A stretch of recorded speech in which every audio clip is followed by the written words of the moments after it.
Welcome to Sino-Warfare with Ralph D. Sawyer.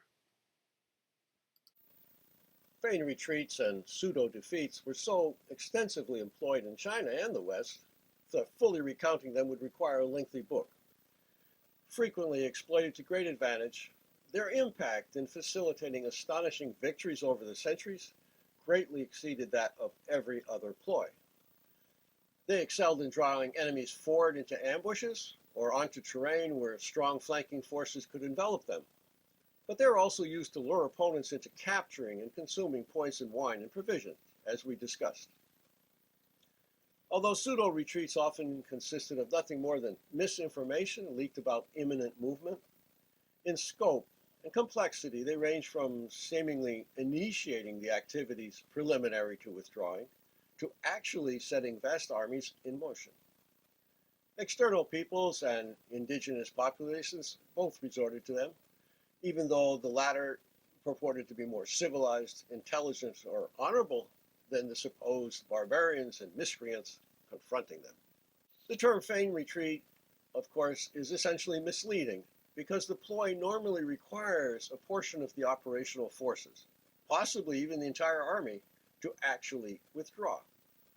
Only the commander's intent determines whether the action is willfully undertaken for a concealed tactical purpose, rather than dictated by adverse battlefield developments.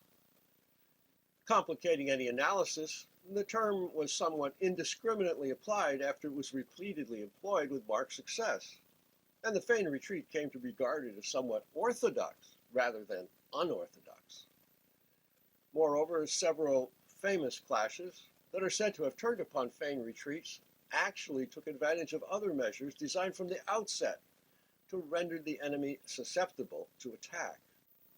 For example, when Wu confronted a considerably larger coalition army fielded by Chu when they were trying to defend the minor state of Zhuhai late in the 6th century BC, it deliberately employed a small, ill-prepared convict force of 3,000 to spearhead the attack, in the expectation they would be repulsed and would flee.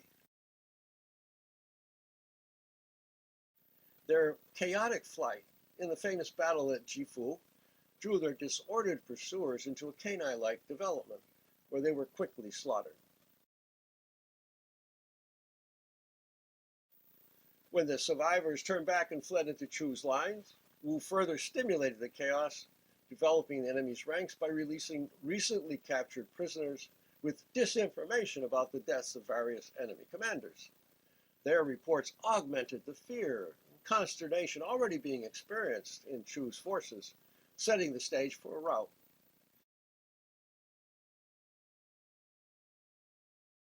Later Chinese military analysts still consider it a feigned retreat because of the manipulative intent underlying it. However, the flight of the convicts, the very core of Wu's unorthodox tactics at the Battle of Chengpu, resulted from an actual battlefield collapse and was therefore a real flight rather than a feigned action. Retreating is normally disparaged as the tactic of the defeated or the soon-to-be defeated, even though it may be the wisest course in disadvantageous circumstances. As summarized in the 100 Unorthodox Strategies, quote, "Whenever engaging an enemy in battle, if they are numerous while you are few, the terrain isn't advantageous, and you lack the strength to engage in battle. You should quickly retreat in order to avoid them and preserve your army intact." End of quote. By seizing the initiative and restructuring a detrimental situation, retreating actually becomes an active, aggressive measure. Chinese military texts from the Tang onward, which discuss the tactical importance of retreats, point out that they can be undertaken for purposes ranging from simply shifting the army in order to destabilize the enemy, or entice them out of a well-ensconced position, to luring them into an ambush. However, in order to deceive the enemy, a feigned retreat must appear to result from a convincing inability to withstand an onslaught, or from apparently widespread fear among the troops. In addition, no matter how carefully planned, it must seem to be extemporaneous development, one marked by chaos and confusion. Accordingly, As early as the spring and autumn period, Chinese strategists were already advising commanders to carefully observe the enemy's chariot tracks and the synchronization of their flags to determine whether they're witnessing a real retreat or a well-executed facade.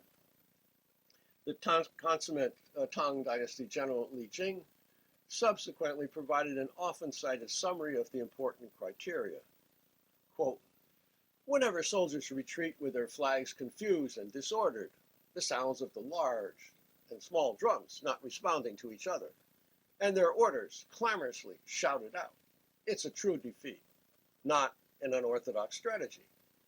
But if the flags are ordered, the drums respond to each other, and the commands and orders seem unified, then even though they may be retreating and running, it's not a defeat and must be a case of unorthodox strategy.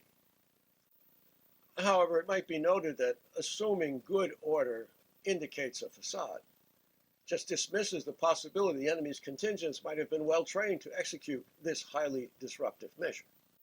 Incalculable casualties have always been inflicted during routs and retreats because the comparatively defensive forces are exposed to fervent attacks and withering missile fire.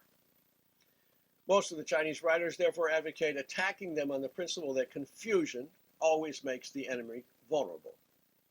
For example, the Sixth Secret Teaching succinctly states, quote, when they are fleeing, they can be attacked.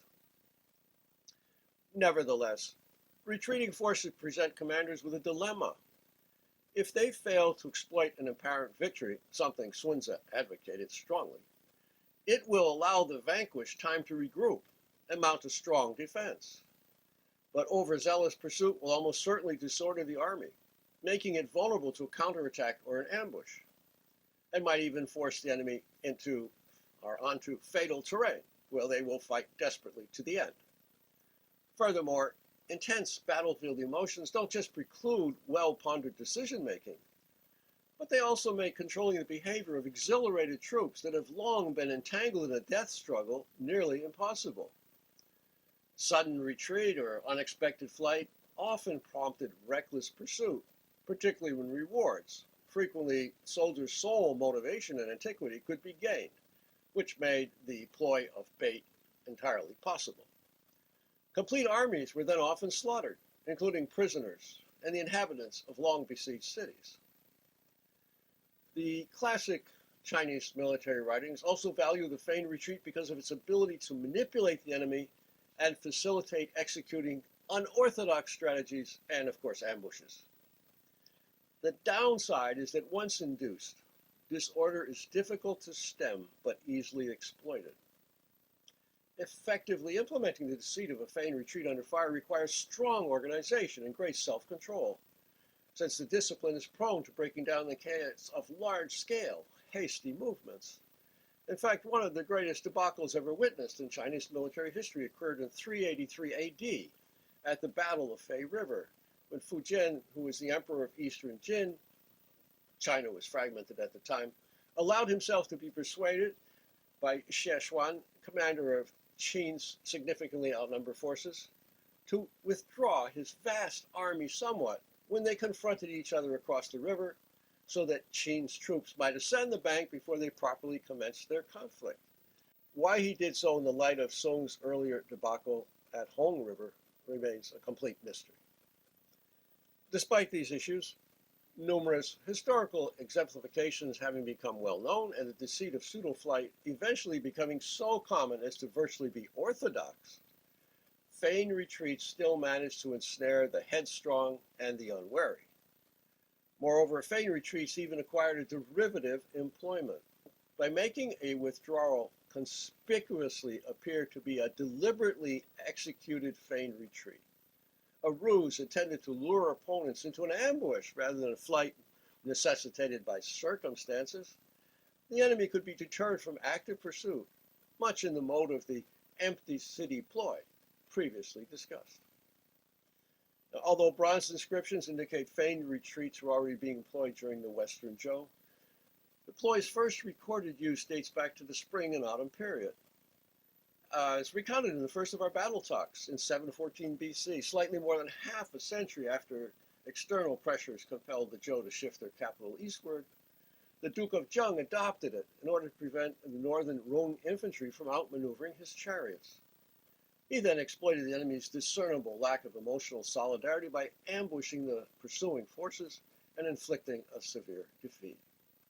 The next important use dates to the Battle of Chengpu in 632 BC, which is fully recounted in our third battle talk. Thereafter, Sun Bin's famous withdrawal, which enticed Wei's forces into the killing zone at Maling, as we previously discussed, and Han Xin's astute exploitation of the feigned retreat to facilitate one of the most famous unorthodox victories in Chinese history, stand out as successful implementations. In both cases, a pretense of fear facilitated deceiving the enemy. Beginning with the Tang Dynasty Tongdian, the important military writings devote numerous sections with titles such as Manifest Retreat, take advantage of their laxity to intercept and suddenly strike them, and proclaim you want to retreat to entice the enemy and destroy them, to feigned retreats. Unfortunately, they and the dozens of examples of successful application they assemble are far too extensive to recount here. But as always, you may find them in my Lever of Power, which devotes 2 chapters to the subject. Pseudo defeats, which might be considered an extreme form of the feigned retreat, exploit the same psychological dynamics, although they might be enacted by simply pretending to be surrendering or otherwise having been compelled to abandon further aggressive measures. Their veracity might also be enhanced by disinformation, by yielding territory, or sacrificing combat contingents. Feigned defeats may also be undertaken to establish the authenticity of apparently panicked flights, intended to draw the enemy forward in rapacious disorder. Perhaps because extensive losses might be incurred in the initial moments, the later Chinese military writings tend to treat feigned deceit as a separate category. For example, in Feigned Defeat, Withdraw and Seize Them, Guyo, the Tongdian's compiler, considered the outcome of the clash at Changping, in which Zhao's enormous army of 450,000 was annihilated, as having been brought about by a feigned defeat rather than just feigned flight. And in the Warring States period, Li Mu, the surpassing Zhao general who we encountered in pondering Qin's use of estrangement and assassination, he reportedly slew 100,000 so-called barbarians out on the border, after trapping them through well-pondered, long-implemented unorthodox measures. Although he had his troops remain stolidly ensconced to feign fear and nurture the enemy's arrogance, even they felt he was a coward, and the king recalled him once, but had to reinstate him when his successor's policy resulted in extensive loss of life. The crux of his success was sacrificing a few thousand troops, but then left out in the field as a sort of holding force. After he finally sprung his trap in 244 BC, the Xiongnu reportedly didn't encroach upon the border for another 10 years.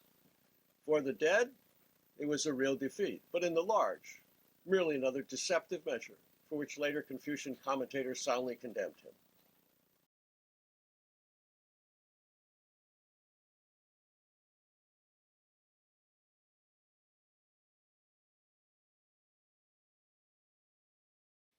As always, thank you for watching.